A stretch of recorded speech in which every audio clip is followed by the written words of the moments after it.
And you are listening to Love the Afrobeat Music Talk Radio, your number one African Caribbean online radio. It's a Saturday, so if it's a Saturday, folks, and at 11 a.m. Eastern Standard Time, we have a special program for you. As usual, yes, when AKOL is on the program with me, my brother here, it's so exciting because I know a lot of you out there are expecting some great conversation between myself and my brother from another mother from the same continent. Hey, we are joined together, and we are so proud to be Africans evermore to the last days where we are no more. Even underground will still be Africans. We cherish the continent so much. Folks, thank you for joining us today and sharing your space and time with us on Love the Afrobeat Music Talk Radio. Those of you listening to us online on the radio, we thank you for your time. And those of you watching us right now, we also appreciate your time. Today, we are going to have a very great conversation. The conversation is going to center around reforming so many institutions in Africa. Because you know what? We've gotten to a point in Africa where we have to cut ourselves from the vestiges of colonialism and then put everything onto the table for us to grow as a continent, because there's nothing wrong with Africa. There is absolutely nothing wrong with Africa. We need to reform institutions and, you know what, be on our own. We have to cut the vestiges of colonialism, which is drawing us back. But today, I'm so optimistic, trust me, my brothers and sisters, about the future of Africa. But we need to tighten so many things, change so many things that will order us well into the future. And today I have my brother here, AKOL Dol. AKOL, how you doing, my brother? I know he's frozen, but I will come back to it. Do you hear me? Yes, I can hear you. Go ahead, please. How are you guys doing? We're doing great, marvelously well. And it's so great to have you again on the program. It's so exciting. Anytime I see that we are going to have this conversation, this is your second stint here, but you've won over so many hearts in the United States of America, in South America, and so many places with your knowledge with respect to Africa and international affairs. Just tell us a little bit about yourself and Oros Consulting and everything before we go into the meat of things. As always, it's a pleasure to be on here. We thank our brother for doing all this great work for Africa and for the greater diaspora. And for all of us who are passionate about Africa, it's good that we connect. And nowadays, with the age of technology, we have the ability to connect. So now I'm here in South Sudan, and you are in Canada. Toronto. Yeah. Yeah. Me, I'm South Sudanese. I was born in South Sudan, but I grew up in the United States. I'm somebody who's been part of the African diaspora and also Africa here. When I was growing up, I got really exposed to the effects of being an African or being Black in the world, especially in the United States. And I developed a passion for Africa because I started to learn more about myself, where I came from, what my people are, and the role our people played in securing their freedom. When I went to the United States, the Sudan Civil War is going on, and the South Sudan the Sudan People's Liberation Army and movement was leading a push for South Sudan that resulted in the independence of South Sudan in 2011. So when I finished university, I decided to come back home and be part of home. I mean, there's no place like home. I really believe that home is the future, and that we should all basically aspire to be in Africa. We should all aspire to do something for our people, home and abroad. So here in South Sudan, I am leading a consultancy firm. I'm an entrepreneur first. I love entrepreneurship. I love business.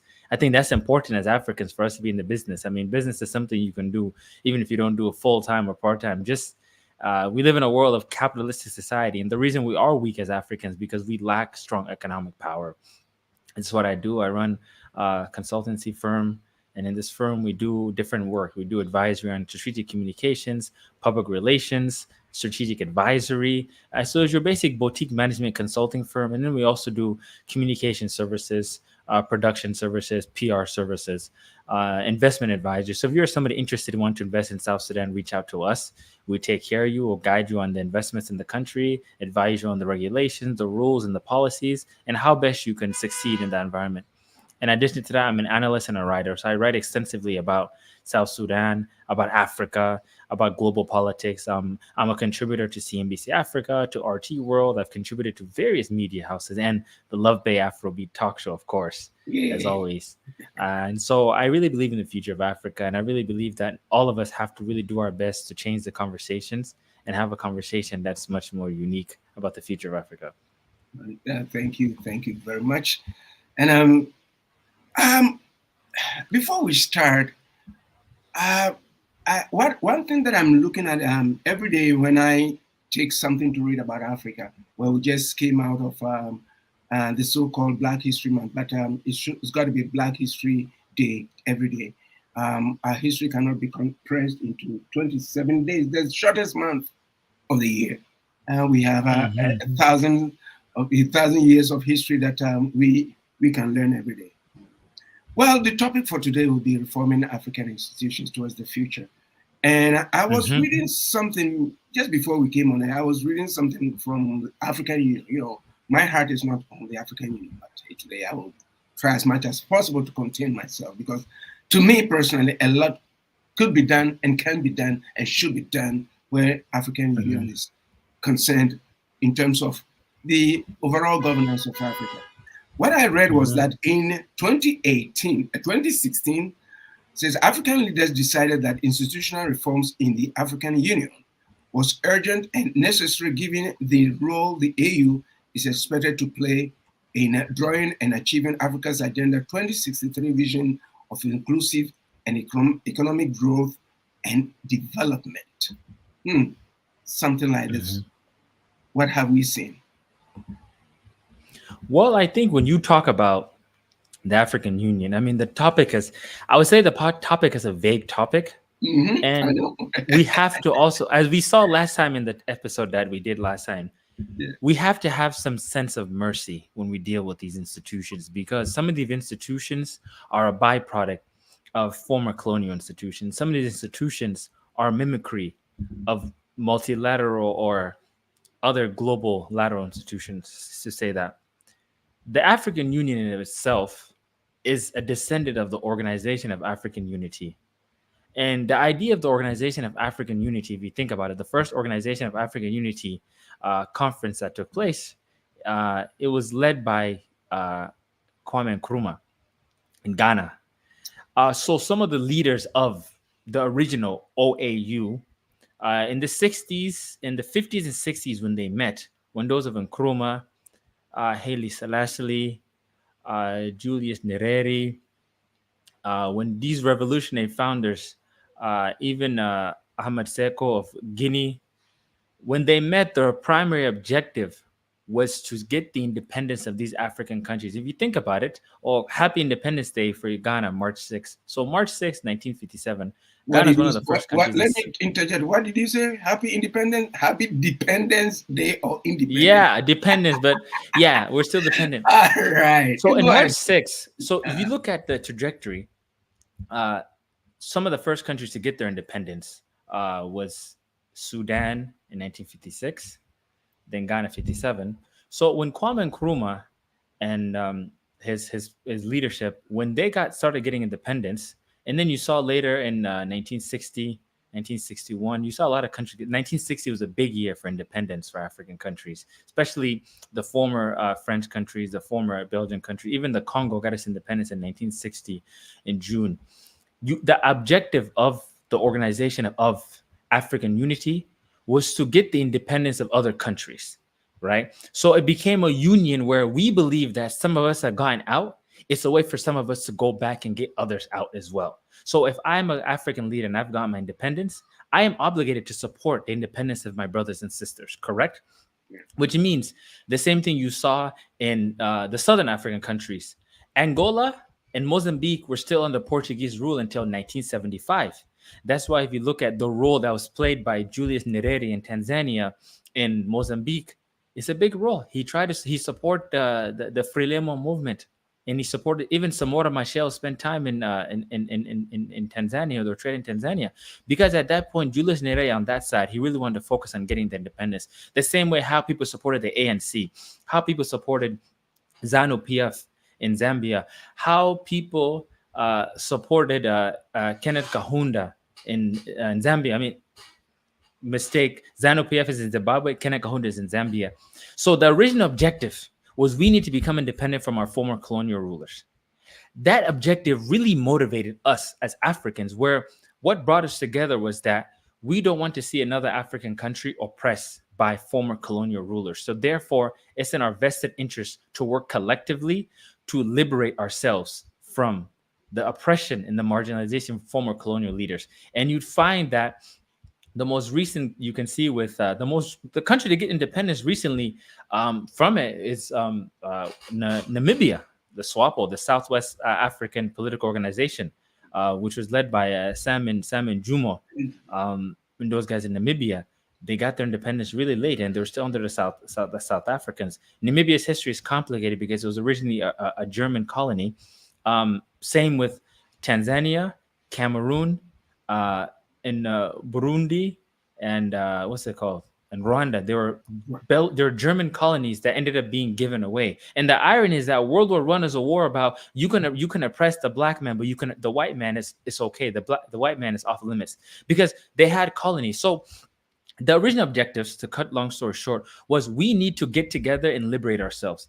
Now we have our independence. We have independence. We don't have that same enthusiasm and the same fire because we had a singular goal that we wanted to achieve, which was the independence of these African countries from the French, from the British, from the Belgians, from the Portuguese, even the Spanish. I mean, the Equatorial Guinea was a Spanish colony. Now we get our independence. The African Union is a birth child of that, where the objective of the African Union is now development. Let's work collectively together to develop. We got our independence because before we can have a Pan-African vision, we need to be liberated from the enemies of Pan-Africanism. Unfortunately, now the enemies of Pan-Africanism are no longer in European or Western capitals. Some of them are sitting in African capitals. Yes. Because some of them have decided to be mules and agents of the anti-imperialism. And so instead of worrying about, well, I'm a colony of the British, I'm a colony of the French, you had African leaders who legitimately believed that it's better that we have a strong relationship with the West than a strong relationship with our African brothers. You saw this with like the president of Ivory Coast, Felix Boigny. Felix Boigny was very close with the French, and he had a lot of problems with Nkrumah. You had people like in Malawi, Hastings Kalanzo Banda, who at one point legitimately justified maintaining a relationship with South Africa for economic and political purposes, as opposed to supporting the Mozambique Frelimo movement, which is justified because he makes the argument, I'm getting support from the South Africans, and it's not in my interest to destroy that relationship. And I don't want to support ZANU-PF. I don't support these other movements. You had instances when Mobutu had a good relationship with the West, he was really against the Angolan civil war. He was against the Angolan independence. At some point, he wouldn't allow the MPLA to work as a point, because at some point during the Angola Civil War, there was three fronts. There was UNITA, which was led by Jonas Savimbi, and then there was the MPLA, and then there was what's it called? FNLA. FNLA was led by Holden Roberto. Holden Roberto was from the Bakongo people, and the Bakongo people, they're both in Angola and they're in the Congo. So Mobutu felt like that was a threat to him because Holden Roberto was espousing Bakongo nationalism, that we also need to leave Angola and leave Congo and have our own state. So indirectly, what was happening was Mobutu was trying to ensure that these movements don't become powerful. Roberto ended up aligning with the MPLA, which was led by Agostino Neto.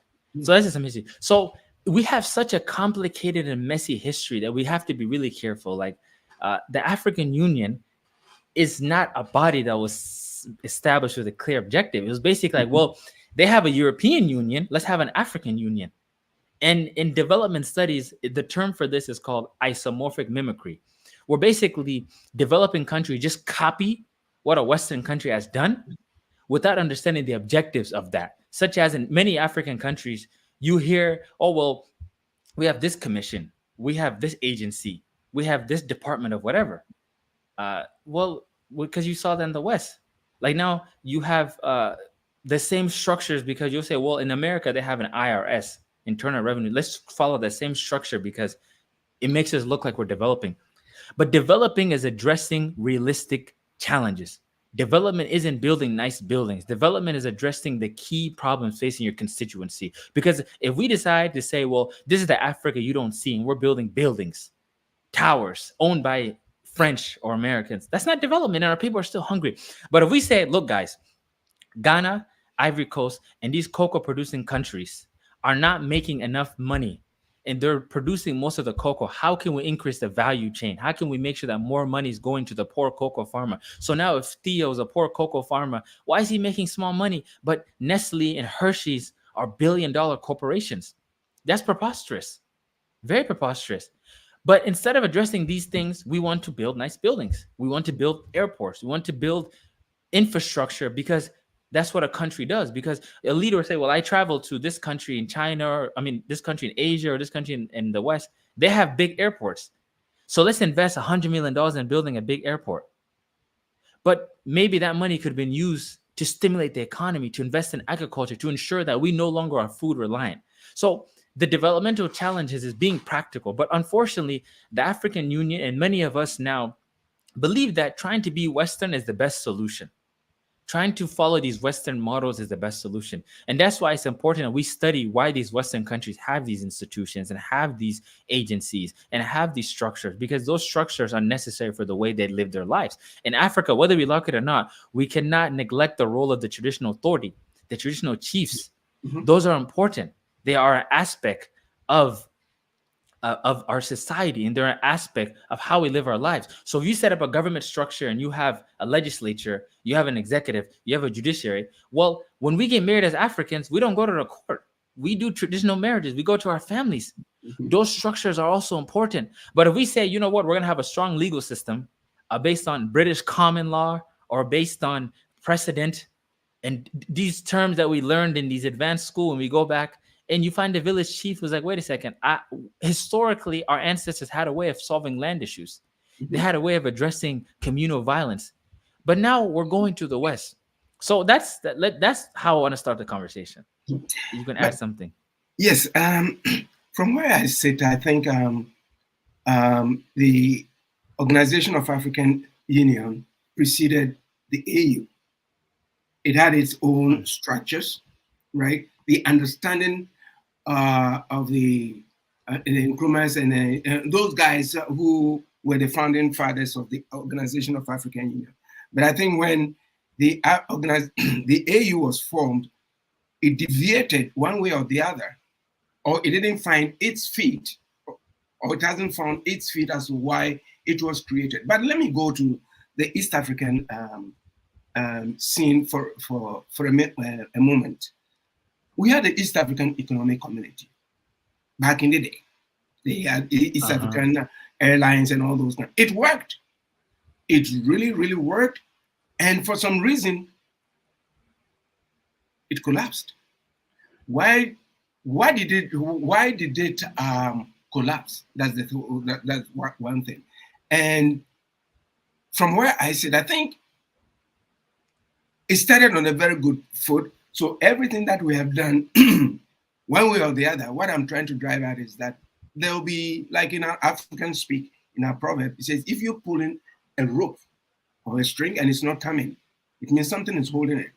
What do you think?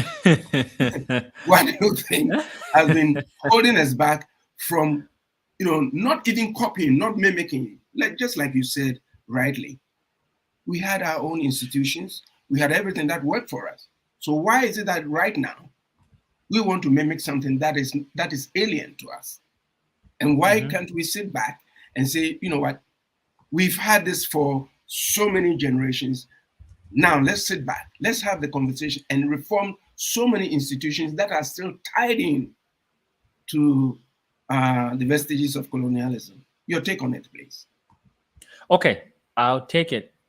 So the East Africa Economic Counts community is no more, but now you have an East Africa community.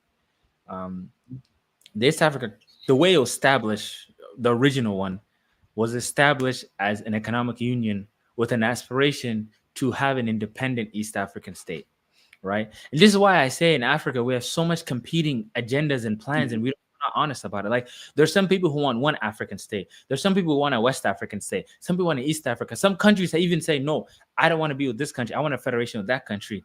You have some countries say we should use this currency. We should use that currency. No, this thing is addressing these things. So let's take it piecemeal. The East Africa community, if you think about it, it was a project by Julius Nyerere. That's why you see the headquarters.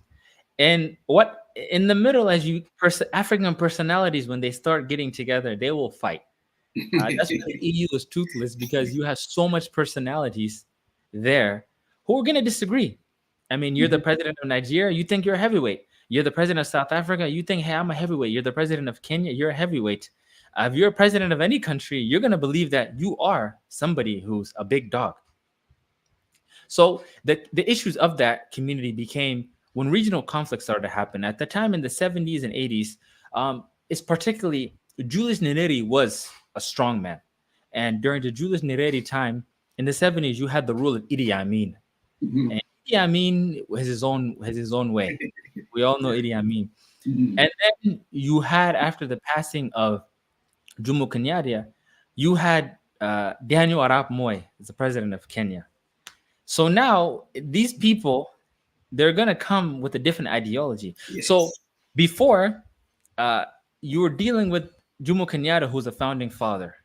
And then now you're dealing with a new guy. So it became a challenge of getting people on board. The number one challenge is going to be, well, okay, we're going to be a union. Who's going to be the head of state? Who's going to be the leader? Okay, man, now I'm already a president of my country. Why would I give into my sovereignty for you guys to be? And that's the issue you have now. What I say, this regional multilateralism in Africa, where until you agree that we have to take a gradual step first towards regional multilateralism and regional integration, we can't move forward. Now with the African Union, you have the African Union, and the African Union has grown now. You have 8 member states. You have the DRC, Congo, you have South Sudan, you have Kenya, Uganda, Tanzania, Rwanda, Burundi, and you have Somalia and Tanzania. So you have these countries, and the step that they want to take is economic integration, because people are starting to realize that, okay, we have to first address our economic issues because we are not equipped, or let me say economically or commercially equipped to compete with the world. So the idea is like, now let us create a union that can address economic challenges. And this union has to address our uniqueness. So if we can have a union where we can become productive and economically strong, then we can take the next step towards political integration. And I firmly believe political integration is impossible in Africa. If people are fighting in their countries already to be presidents, imagine what's going to happen if we have multiple countries becoming one. People are going to fight for who's the head of the state. And if people are fighting over, okay, this country, but then there's some countries who believe like, I'm already powerful. Why would I support, for example, you're the president of country X, I'm president of country Y. My country is economically strong. I don't want to subsidize your country. And this is a complaint that you get in ECOWAS. Nigeria believes economically it's better off without ECOWAS, because Nigeria has $1 billion economy. It's the best economy in Africa. It believes that it can weigh, other countries are weighing it down. So what happens indirectly? Nigeria starts to dictate the terms of ECOWAS based on its contribution.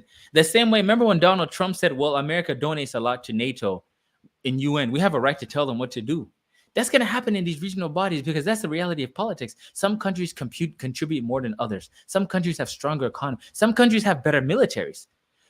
So these regional bodies, I think we should stop having a lot of expectations for them. We should give them a chance to develop. But before we can go into that regional body, we have to develop locally as countries, because every country has its own revenue. What is sovereignty? Sovereignty is your own economy, meaning you regulate your currency. Sovereignty is a monopoly on violence. You control your own military. Sovereignty, you controlling your own borders. Controlling your own borders means that you issue passports work visas, customs, etc. Okay, if I decide to say I'm going to enter a union, and number one, I'm going to have a currency that's controlled by the region. I've lost my economic power because the power a country gets is in its currency.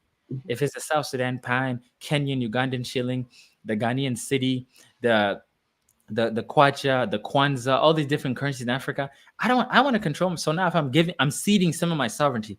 Number two, there's the issue of customs and borders. Now people are saying, well, if you're in these economic regions, you can't force somebody from entering. They get visa on arrival, or they don't have to pay a work permit. Once again, now I'm ceding some of my sovereignty because I have borders, and as a country, and these borders dictate what types of privileges that I give my citizens. And these borders dictate what is a citizen versus what is not a citizen. Because if these drawn lines that I draw, this is Ghana, this is Cameroon, this is South Sudan. And if you are from this country, you have to get a passport and pay my fee. Then there's a common customs union. Well, no, if you're in this union, and people are even pushing for a common Africa customs. So now, then what's the point of having a customs department in any African country? Just everybody should move in freely. But now, if you some of these powers to a regional or a continental body, you're losing your sovereignty. And next is the security. People are going as far as that we should have regional military forces where you contribute, and this military force has the legitimacy and the monopoly of violence to intervene into conflicts. The precedent you can see was in Gambia when President Yahya refused to come down, and the ECOWAS threatened to intervene militarily. I really believe that. I don't think they would have intervened, because look what happened in Guinea. Look what happened in Burkina Faso. Look what's happened in Gabon.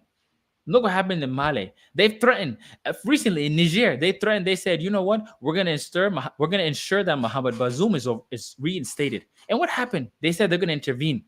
What happened immediately? Those countries, they left ECOWAS. They said, "We'll just leave.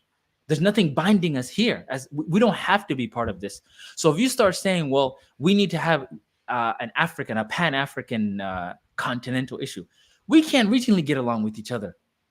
If now Tanzania is having a trade war with Kenya, Uganda is having trade issues with South Sudan, for example, every country wants to cement its authority. Rwanda and Burundi are neighbors. I mean, at one point it was one country. It was called Rwanda, Burundi. It was one. Now they can't get along. Congo, President Tshisekedi has said that recently, if I meet Kagame in heaven, I won't even meet him. If I go to heaven and I see Kagame, I won't meet him because of the issues that's happening with the M23 rebels in the northern Kivu region of the Congo. So why are we talking about African continental unity? It's impractical. It's possible, but currently based on the certain things that is happening, because you have ECOWAS, you have Central Africa Community, you have SADC countries, you have East Africa Community, you have the North African states who they firmly believe that they're their own. Then you have the Horn of Africa. The Horn of Africa, they don't get along. Ethiopia and Eritrea were one country at one point, and just recently they made peace. Ethiopia is trying to get a port from Somalia, and Somalia even has issues in Somaliland. That's why when I say Africa is not a monolith, let's stop learn the different things that we have. Things that make us similar, but there's things that separate us. So this is why I personally call the African Union a toothless organization. Of course, because it is. I'll give you an example. When you had the coups happening in West Africa, they had one point, the president of Nigeria, the former president, Muhammadu Buhari. Buhari was speaking about how we need to stop coups. Buhari overthrew the government of Shageri in 1983. In 1983, Shishu Shageri was democratically elected in 1979 after Obasanjo's first term. Obasanjo came when Mohamed Murtala was killed in 1976. Obasanjo took over. Obasanjo then handed over, and the election happened, and Shishu Shageri was elected. Buhari overthrew the government of a democratic elected person. And now he came back again. He's going to the African Union talking about military coups are not the way forward. Well, if I'm a leader who just did a military coup, I'm going to tell you, who are you to talk to me? That's right. You can't talk to me. Many of the leaders in these African countries got to power through military. Mhm. Let's not admit it. Let's go through Africa. In South Sudan, the SPLM, SPLA militarily was successful, and that's how we got South Sudan. We have to accept that reality. The NRM of Uganda got to power. RPF got to power. Um, MPLA, Frelimo, ZANU PF, all these were movements. They didn't get there. I mean, yes, they end up having elections later. So when you start saying that we need to demilitarize African culture, that's half the country. That's half the continent. You have people who are historic military leaders. Even some of our most popular leaders that we love did coups. Uh, Mhm. Thomas Sankara did a coup. That's how he got to power, and he did a coup in 1983. You see, Gary J. Rawlins. yeah, but sorry about that. But if you come to look at it, you were talking about ceding sovereignty. But if you don't cede sovereignty, what do we have? Because at some point in time, you have to cede just a little. Little drops of water makes the mighty ocean. So if you are not ready to sort of cede a little bit of your sovereignty for the good of the whole continent, then it means we are not making any strides. Because if you talk about Agenda 2063, then what are you talking about? It will be inherent in there that something will be there that may push you one way or the other to see the sovereignty, one way or the other. Your take on But okay, when you talk about these agenda, yada yada yada, those are really that? nice. It's like the UN Sustainable Development, the 3 pillars or the multiple pillars, and all these things. It's a good thing to talk about. But okay, the topic is today is reforming African institutions. Yep. Once again, the word reform, I feel as if is a word that we just should need to stop using it. We haven't been formed. You reform something that's already formed. It's like a renovation. You build your house and then say, you know what, I want to make these necessary changes in my windows. I want to do this. But we haven't built anything. We don't have effective institutions. And the reason we don't have effective institutions is because we are not practical. Okay, number one, the African Union immediately needs to agree, hey, in the next 15 years, we need to be a net exporter. That's the way we should be talking. Mm-hmm. In the next 10 years, we need to be food secure. Why are we importing grain and wheat from Ukraine? My goodness. Why? Why are we until now importing refined petroleum products when we are a net exporter of crude oil? And that's Toothpick. why I applaud the Toothpick. initiative. Toothpick. Huh? Toothpick. Tooth. Yeah. Yeah, we import Why is toothpick. we import toothpick? We have our traditional things. Okay.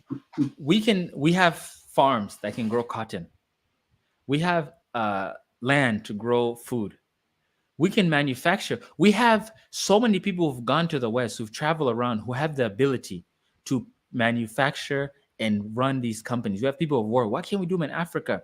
The first priority as Africans is the economic power. Let's stop all these institutions, these regional things. Let's start with getting our economic power back. Remember, there was a saying that was said after the African independence. They said, give them the parliament, we'll take the banks. Okay, we have the parliament. Let's go get the banks. Let's control the economics. And if you look at the China model, what made these Eastern like I'll give you guys an example. In the 1970s, at some point, Chinese used to come to Africa. The Chinese used to ask Nigeria for loans. 60s and 70s. Korea once used to send delegations to Africa. Korea. These Asian countries were struggling, but what does the Asian countries have that we don't have? Economic power. Their economic power is predicated on their ability to produce things domestically. Korea, they have said, we're going to manufacture electronics. Samsung is competing with Apple. I mean, even me, I have a Samsung phone. Okay. What they've done also, they've gone to the point where they can produce things locally. Microchips. In Taiwan, they produce microchips. China has become the master of manufacturing and the master of just production. China has said, we're the place of production. Vietnam, all these different things. You go to India, India's massive economic transportation is because they produce things. I mean, India's textile industry, India's food production industry, India's agriculture industry, their technology industry is all very local. Okay, they did that. Why can't we manufacture phones, an African phone? Why can't we make chocolate? Why do we need to eat Hershey's and Nestle, why can't Ghanaians, West Africans, Africans, East make their own chocolate and just sell it? Hey, this is the new chocolate, African chocolate. The same way Samsung at one point was nothing, but they built into a global product. China has all these different global products. What is a global African product that people use besides wearing those African attire? That's it. All they wear is those nice colored shirts. But what is one product we can say? We have a phone, we have a car, we can do it. What making a car? I mean, in Nigeria, they try to do cars and manufacturing, but obviously people don't want to buy. I mean, people want to have the Lexus, they want the Toyota, but why can't we say, wait, how does that Toyota build their cars? Okay, if it's steel, we have steel. If it's resource, we have resource. Let's build it here and let's have our own African car. We have everything. We have everything. That's why they say poverty is a mindset, not based on what you have in your pocket. Folks, we are in conversation with a great AKOL Dol, an entrepreneur, founder of Analyst Consulting, a writer, an analyst. Yeah, we are having a conversation. He's in South Sudan, and by way of technology, I'm in Toronto, Ontario, Canada.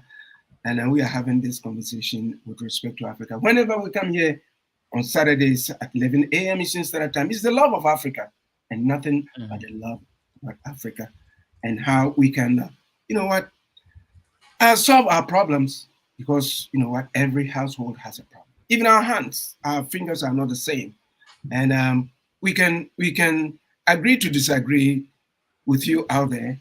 But if you want to join in the conversation, yes, hey, by all means, join in there. A lot of people are joining in the conversation. And yes, let me go to ECOWAS.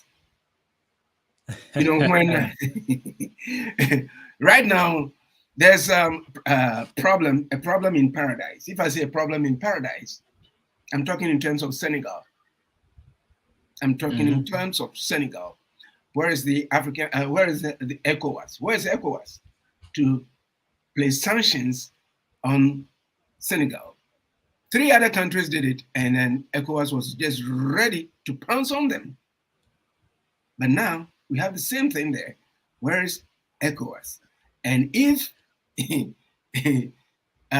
but go ahead, just go. I mean, look, take it away. Let's be fair. Unfortunately, power is something nice, and you can't really blame President Macky Sall because he tasted power. He said that he spoke openly about why he doesn't like how leaders overstay their place in power, and now he tried to get an extension and subvert. I mean, he wants to groom his successor, and many people are resisting it. They're resisting this whole godfathership that if I leave power, I have to bring my plan and stay relevant. The thing, you get your 8 years, 10 years, and you go home. Go do other things. Be an elder statesman. But okay. You say why is the ECOWAS not sanctioning? Why would they act? They failed to act when a military coup happened. This guy wants to extend his power a couple months. I mean, once again, it goes to the point where we have to level our expectations with these regional institutions. Okay. Right now, as we speak, Burkina Faso, Mali, and Niger have just withdrawn from ECOWAS. Yes. They've said, we don't want to work with you. Okay. ECOWAS, when they withdraw, I mean, Senegal can just say, we're going to withdraw as well, because these regional bodies don't have a vision anymore. We don't have a vision when it comes to these like that. If it's the African Union or if ECOWAS or EAC or SADC or the Central African or CAMESA, all these nice acronyms, they don't have a vision. So, okay, how would ECOWAS sanction Senegal? What would you do? Okay, the power that you have is you could suspend them, but if you suspend them, now they're no longer going to be involved. They're going to go the other way to say, we don't need you guys anyways. What are you guys going to do? You do nothing for us. But if you decide to suspend them and you say, well, we're going to suspend you guys, you're no longer part of this body. Okay, good. Thank you. We there's nothing we benefit.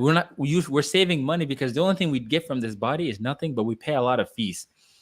So when we say, where's ECOWAS? ECOWAS is where it is. It's always going to be. Same place with all these regional bodies. Like, look at Congo.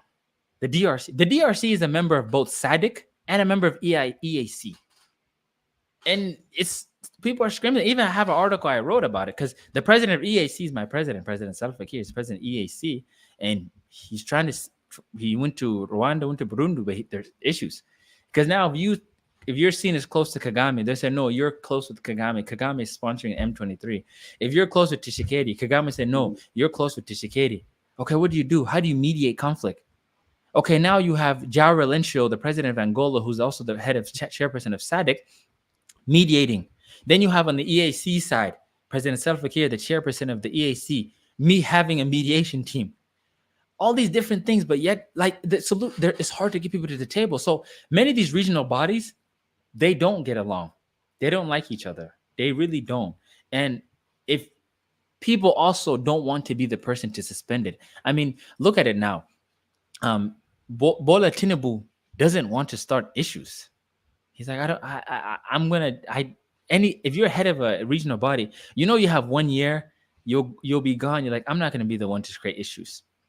Let them do what they want to do. So he started it. He started it, but he started it.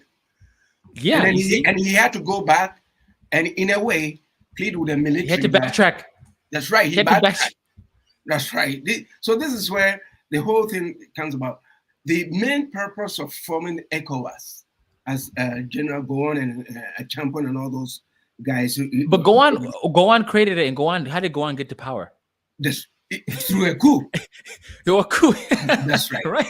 So how did Gowon get to power? Okay. That's right. If you look at ECOWAS, okay, continue. I'll add that later. No. Go ahead, please. Go ahead, please. Okay, the founders of ECOWAS were all military leaders. Yes, a champion and all those guys. I mean, okay, it was founded in 1975. Yeah. In 1975, one of the people who were leading ECOWAS was Yakubu Gowon. Gowon came to power through a coup. He overthrew a government. So now, if we're ECOWAS, we're saying, well, our original vision isn't we like coups in Africa or West Africa. Half of your leaders have been coup plotters. Half of the people who have led this body have been people who took over through a coup. All right? And Gowon, okay.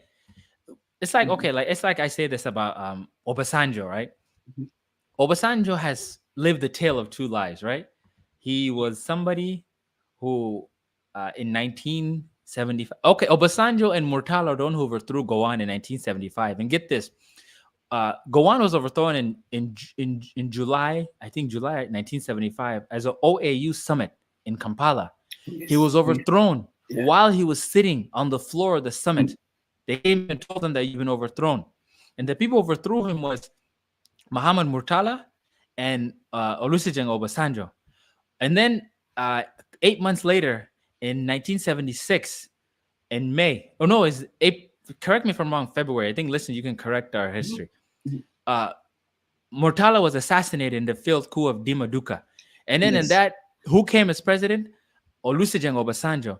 Obasanjo, at one point, was a military dictator from 1976 to 1979. Now Obasanjo is a pioneer defender of elections, of democracy, and all, but you cannot erase the history. And then he came back in 1999 after he had his issues with what's it called? Not Shigeri. I forgot. I forgot his name. You mean the president? No, the guy who came after. There have been several of them. There have been several of them, so it's really difficult to. Yeah. Okay. He came. I remember the list. So then he came and he ran for president. And then Abacha. Yes, Sani Abacha. Abacha jailed him, and he was there. So now he comes into power and he wins an election. Another thing, what's so interesting about African history is that in Nigeria, the military people left the military and went to the political scene. They created political parties. I mean, you have the APC, the PDP, all these really nice acronyms. Some of these people were military leaders in their past. They said, okay, I'm a retired general. But we cannot ignore some of these people's past because their past is still part of the present. And that's why a lot of people say that we have impunity in Africa, because you have leaders who were part of insurgencies, part of coups, who are now running around talking about democracy. So when you say ECOWAS, founded by Gowan, who was Gowan? How did Gowan get to power? And now ECOWAS is saying, no, part of our principles is we don't like coups. Okay, well, the people who founded your movement were coup plotters. But at least they sowed the seed. So the idea was there. But after them, those people who took over, I would presume that they would have thought, okay, you know what? We mean well. They meant well. So why don't we continue with that idea? Because the whole idea was to trade among ourselves and then make our the people within the region good. But then, even if you come to look at it, not even a single currency that they all can say that, you know what? Let's use this. They came out with ECHO. Like I'm saying, if you pull a string and something is holding it, and it's not coming out, it means something is holding it. They were blaming France because France had an issue, or Nigeria had an issue with France with the Biafra war because France supported Biafra. And all Yes. there's a lot of things that is in there. But despite that, I think it's gotten to a point where we have to sit back and look at certain institutions.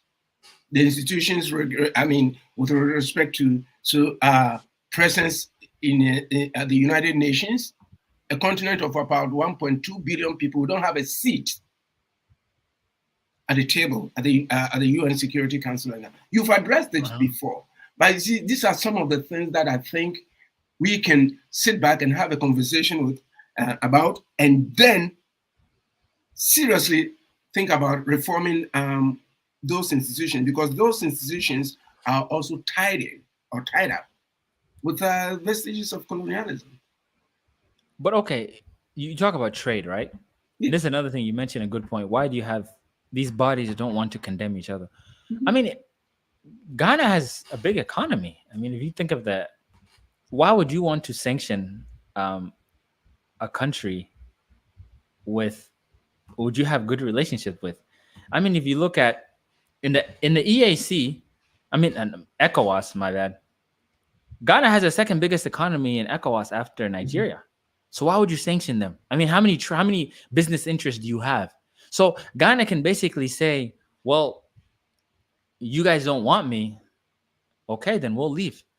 But who is, for example, Guinea-Bissau, Gambia, Cape Verde, Nigeria, Guinea, Burkina, to come tell me that you don't want me in this union? This is an economic union. Why are you getting involved in my internal political issues? And that's how many countries view it. Like, what do you want from me? And when you talk about trade, you have to talk about how if I'm a country who's importing goods from Ghana, and at the same time I want to tell them I'm going to sanction you, I'm gonna, you know what? I need the resources. I need the resources. Unfortunately, you provide me something. For example, if the guy who supplies you with milk, I hate to say it, starts, let me say, abusing his children, you say, you know what? I'm gonna take a stand against you. You're not gonna have milk anymore. That's right. And I know that's a great example. They might say, "Who are you? I supply you with milk, and you put me." Or maybe let's say you sell him grain, or let's say my biggest market is Nigeria and Ghana for food or whatever. I'm gonna be like, wait a second, you can't come and tell me with this. And then also another thing, you think about it. I want to mention this. We're here. So you have some countries who use the Central African franc, right? You have Ivory Coast, Senegal, Mali, Burkina Faso, Benin, Niger. What is the other one? Togo. Yeah. And Guinea-Bissau. Okay, then Ghana uses the Naira. No, and Ghana uses the Cedi. Yeah. And Naira is Nigeria. Guinea uses the franc. And Liberia uses the Liberian dollar. And Sierra uses the Leone. Okay. What kind of economic union is that if there's so many currencies out there? Precisely. Some countries, like for example, if you're Ivory Coast, you can say, hey, I've done what's on my side.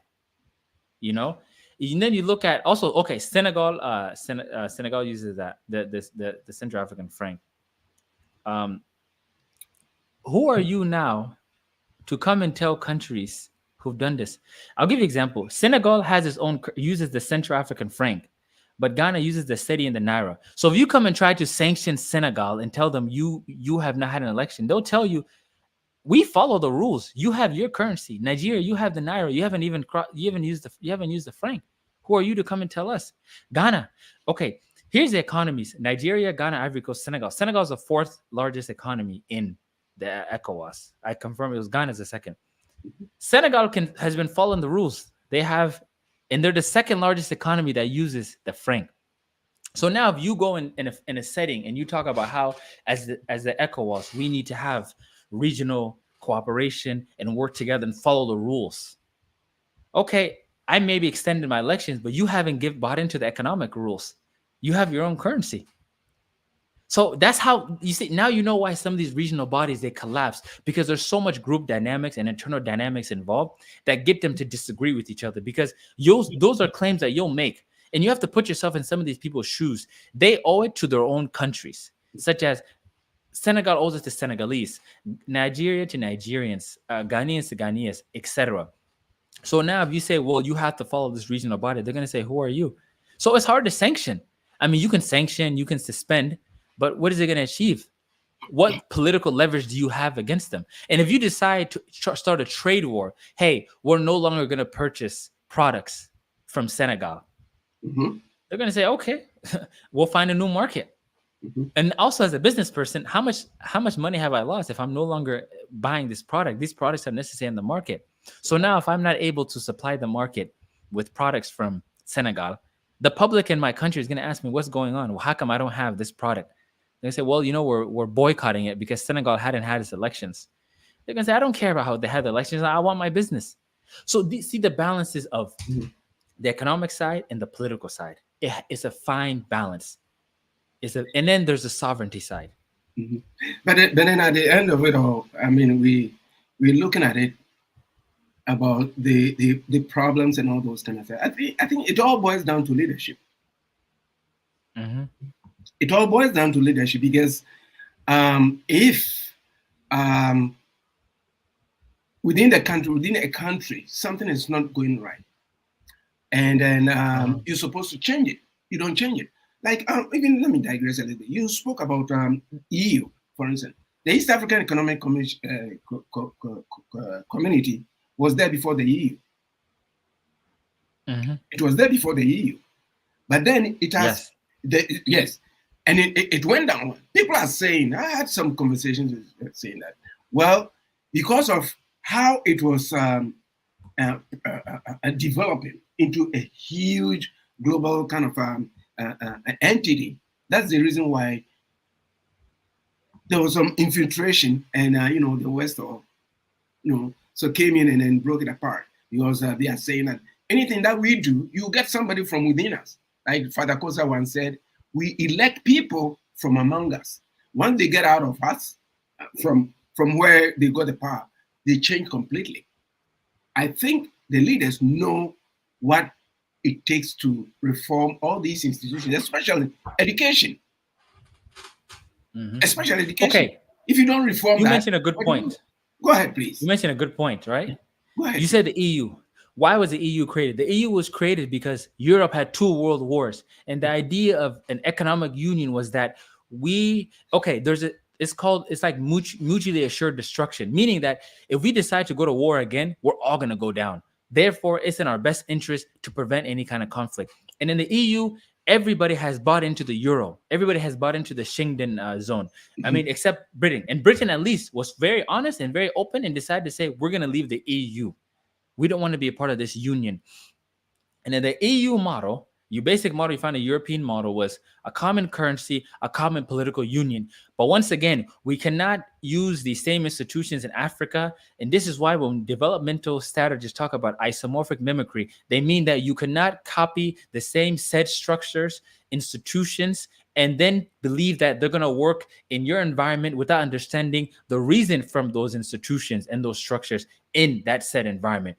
Europe, since 1914, 1918, they had a world war. 1939 to 1945, they had a world war.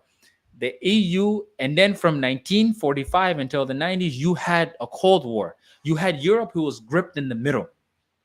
You had the Soviet bloc countries. you had the American bloc countries, even you had Berlin, you had East and West Germany. These were split. So Europe had to understand that we could no longer function like this. Therefore, it's in our best interest to swallow our pride, agree on a political and economic union, and this political and economic union is going to protect us and unify us. It's going to prevent us from fighting with each other in the future. And this political and economic union, the basis of it is histories of European war. Before World War I, Europe was going to war. The British and the French, they didn't get along. The French and the Germans, they didn't get along. The Spanish and the Portuguese, they didn't get along. The Russians and the Austrian. I mean, think about it. Many of these European countries in 1914, you had the Austrian-Hungarian Empire.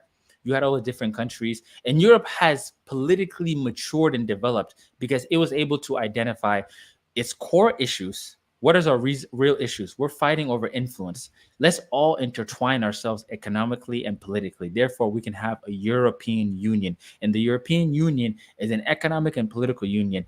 If you get a visa to go to Germany, you can also go to France. It's a Schengen visa. If you have euros and you travel, you won't have to change them, the euro. That's their situation.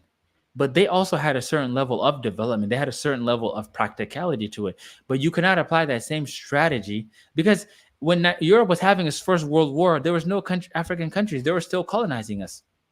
And the Europeans are former colonizers. They had these issues.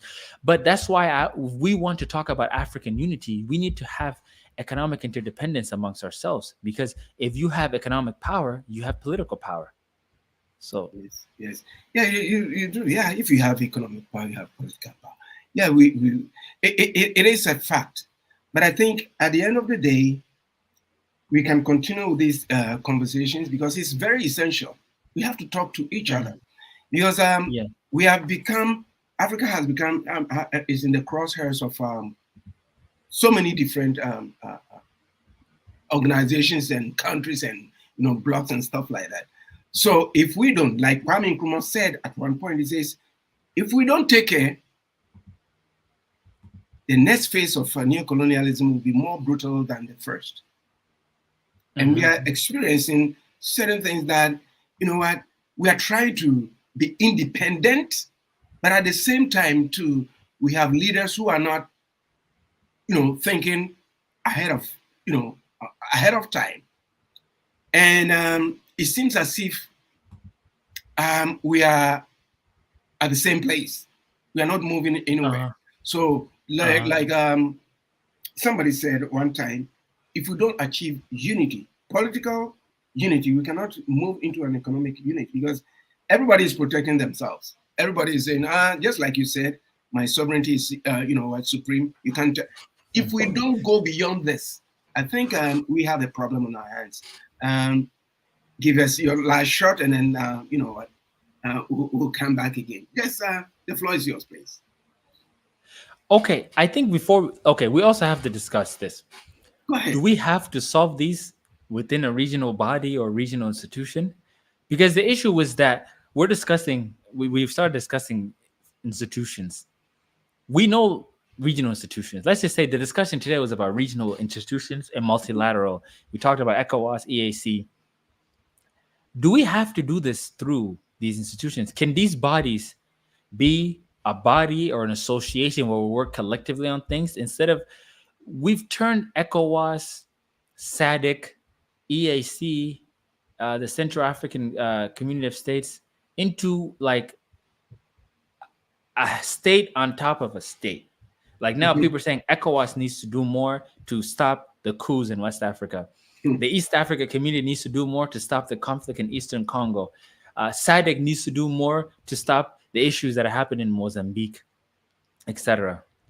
If we really want to move forward, we have to accept that we have our own internal issues, and these internal issues have to be addressed first before we decide to go to the next level. The same thing will happen with the European Union. Political, yes, we need political power, but your political power also, to run your government, you need revenue, you need resources, you need money. So we can really create all these nice political institutions, but if there's no funding for them, then they're obsolete. Then they serve a purpose. And what they can do, they can even obviate economic development. They can abrogate social development. But if we focus on how do we lift people out of poverty, how do we create opportunities for people in their countries? How do we ensure that resources are distributed equity? How can we have diversity in our countries? How can we fight the challenges that plague us? Challenges of tribalism, challenges of corruption, poor institutions. These are legitimate issues we have to address. But now when you come to a regional body where you have countries who already have these challenges, it's difficult for them to mesh because you're coming, you have your own problem. That's why we have the finger pointing. They should deal with their problems. I have my problem. Yeah, but you deal with yours. Who are you to come and tell me, pointing the finger? And so it has to become where we talk about the institutions.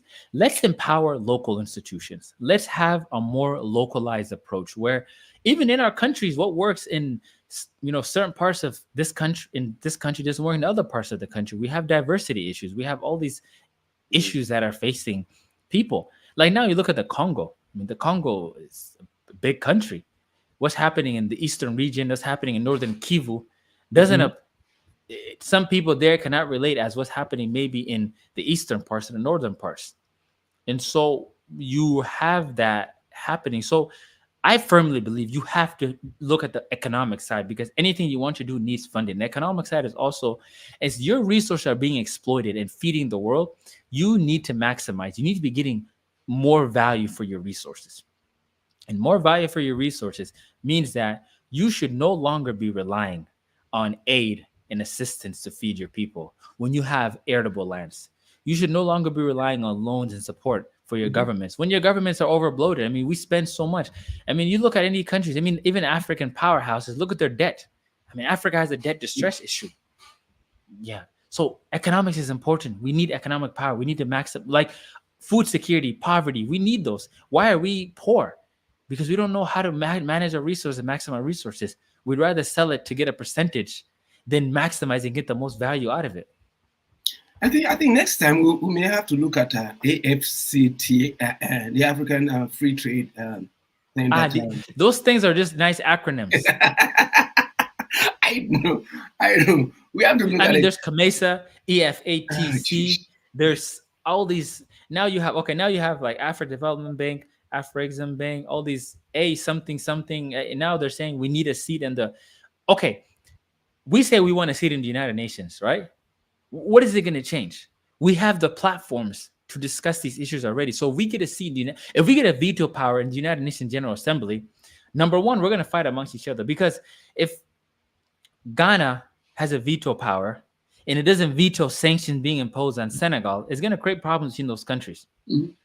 Now imagine if, for example, Nigeria has a veto power and it votes for arms embargoes against Guinea or Mali. Or Niger. I mean, Nigeria also is going to take into account that we have a neighbor with Niger. So we're going to probably abstain. Now imagine the West coming here, forcing our hand and saying, you need to vote for sanctions on this country. And you're like, wait a second, those are my neighbors. If I sanction them, it's going to create problems back home. But they do it. We want the platform to discuss this.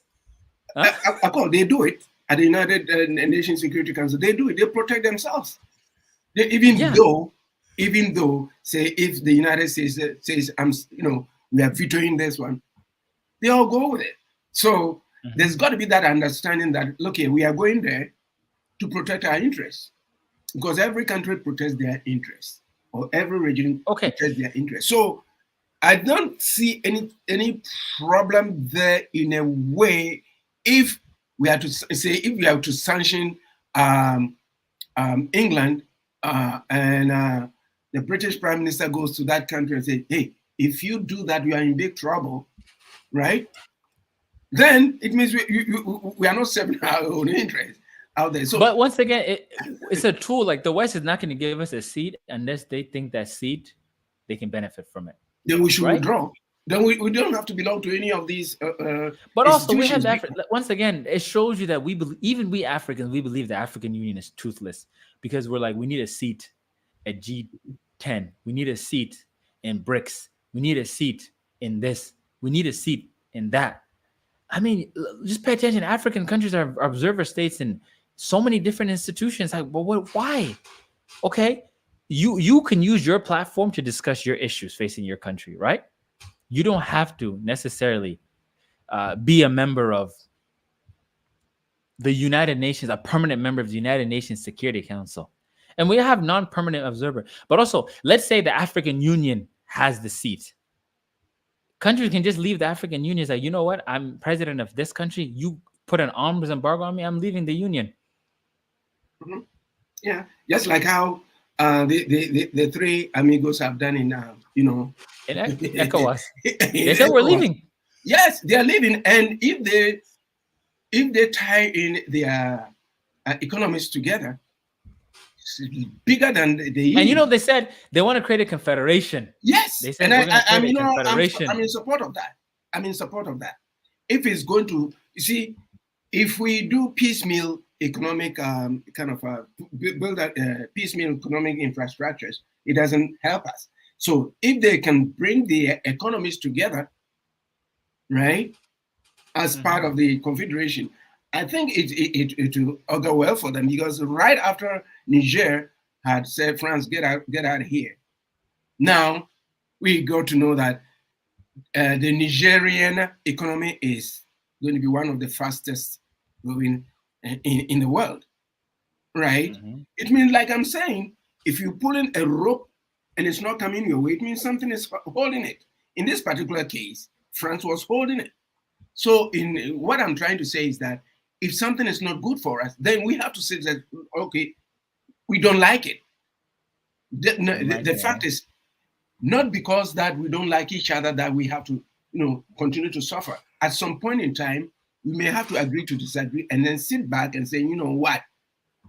We've been taken for granted for far too long. The stakes are too high. We have what so many countries don't have. So many continents don't have. If we're talking in terms of economy, then we have something in there. We have trillions, quadrillions of mineral resources in the ground. Mm-hmm. Yeah. So why are we poor? Africa is not poor, but people of Africa are poor. Okay, you mentioned, can I ask something about Niger? Go ahead, please. Niger is the third largest exporter of uranium. Thank you. And thorium ore in the world. But certain places in Niger don't have power. So Africa, let's say we want to talk about, why don't Africans say, let's build a big power plant in Niger to supply the region electricity? Because this is going to France to power French power, right? The same thing in Guinea. Guinea has one of the largest iron ore reserves, the Simandou iron ore reserves. I think you saw, I did a video about it. I think you saw that, right? I talked about that. Yes. That iron ore reserves, if you really, and then there's aluminum. There's so many resources in those countries alone. If you decide to say, can we produce these and make our own steel locally instead of importing? We can say we're no longer going to import goods. And even, okay, the best initiative that I like, honestly, I'm a critic of these bodies, but I have to be fair and give credit when credit is due, is the African Union's plan to have basically where countries trade in their currencies and they just do the balance of payment. So now if you have Naira and if you have South Sudanese pound, instead of having to, because basically if you have South Sudanese pound and then you have Naira, you have to go buy dollars and then go buy Naira. But now we can just say, hey, let's just trade with each other. So if you have Naira, Ghanaian cedi, you have Ugandan shilling, you have Angolan kwanza, Malawi kwacha, let's use those resources. If you can do that now, we will no longer need the dollar. We just trade in our currency. So if you have a big power plant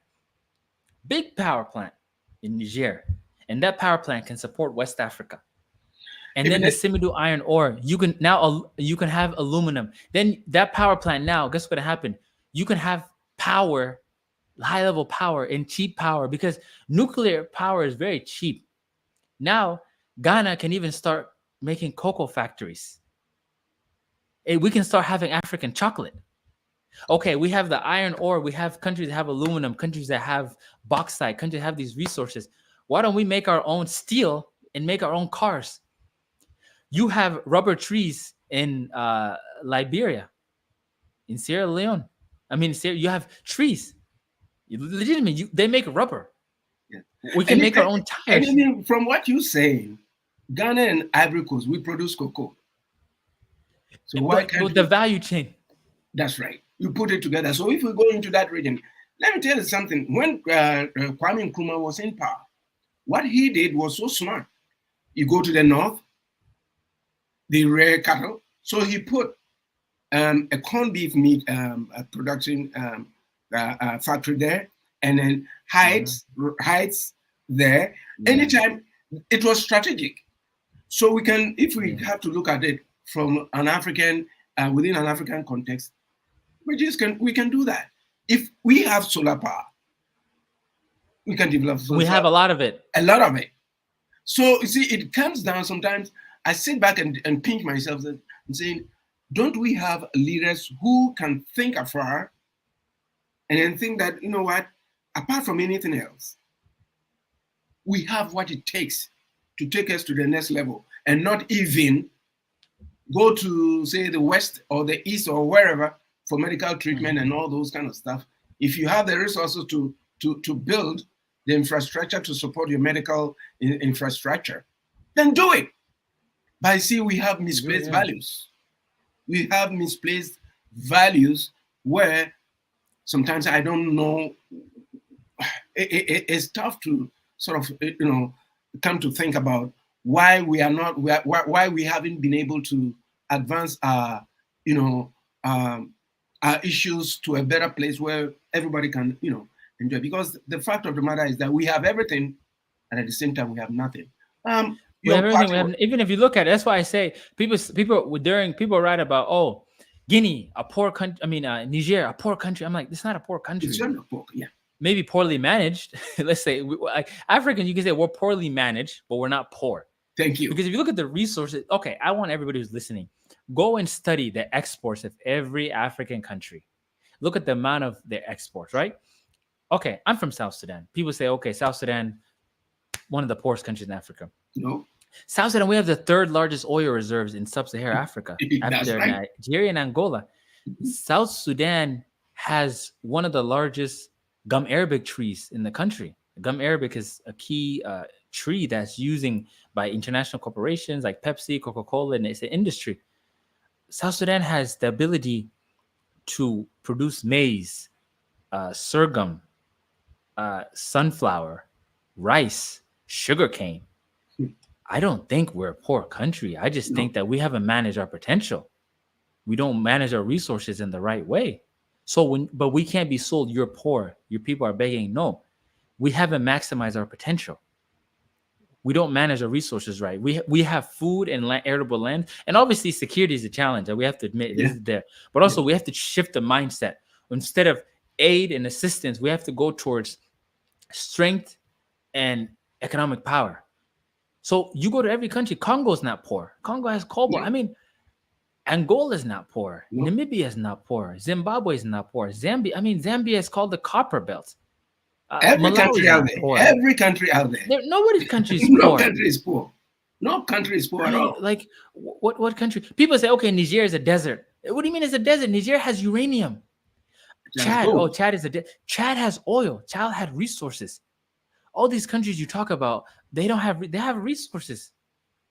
But when you sell, part of propaganda of the West and of the society we live in is that when you sell this narrative that you guys are poor, you guys are beggars, you need our assistance, we start to believe it. We start to believe it ourselves.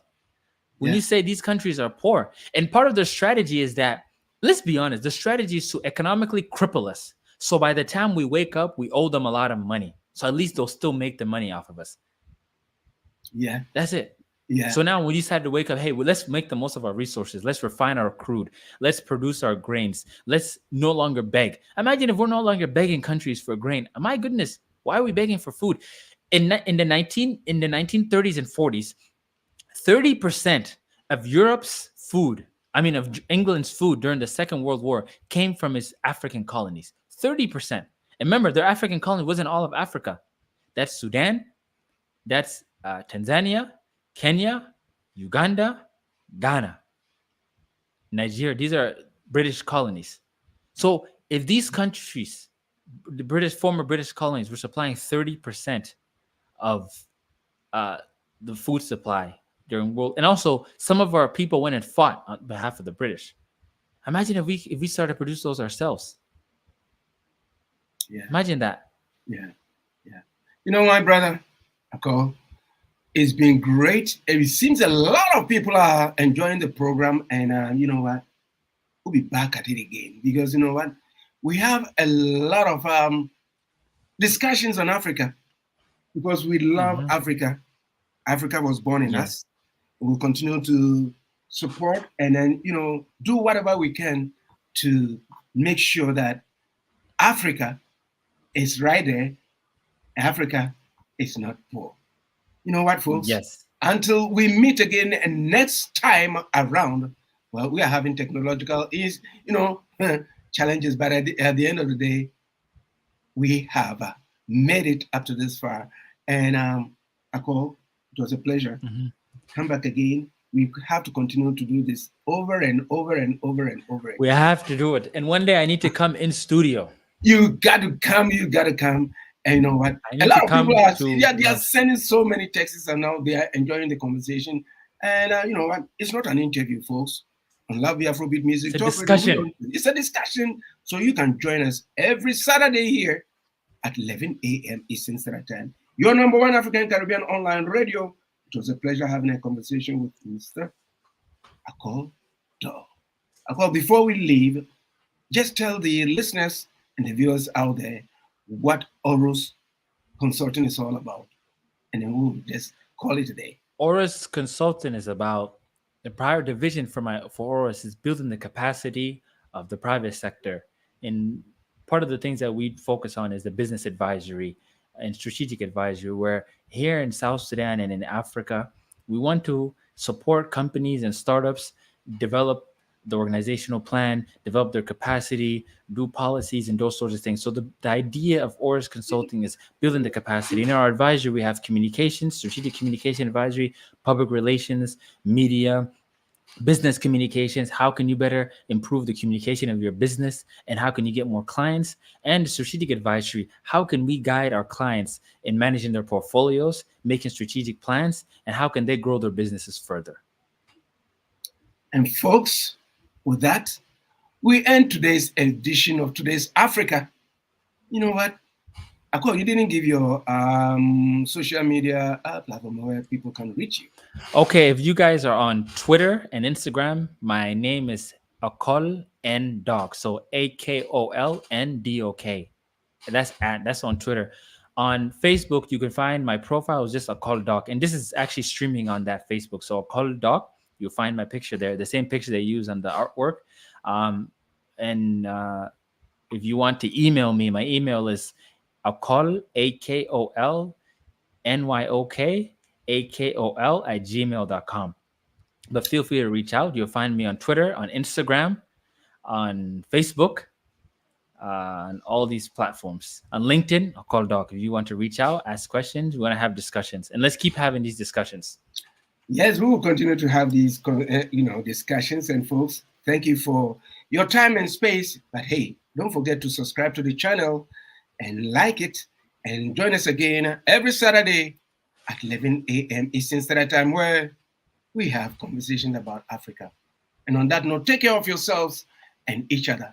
We'll meet in 7 days. Bye-bye. Bye.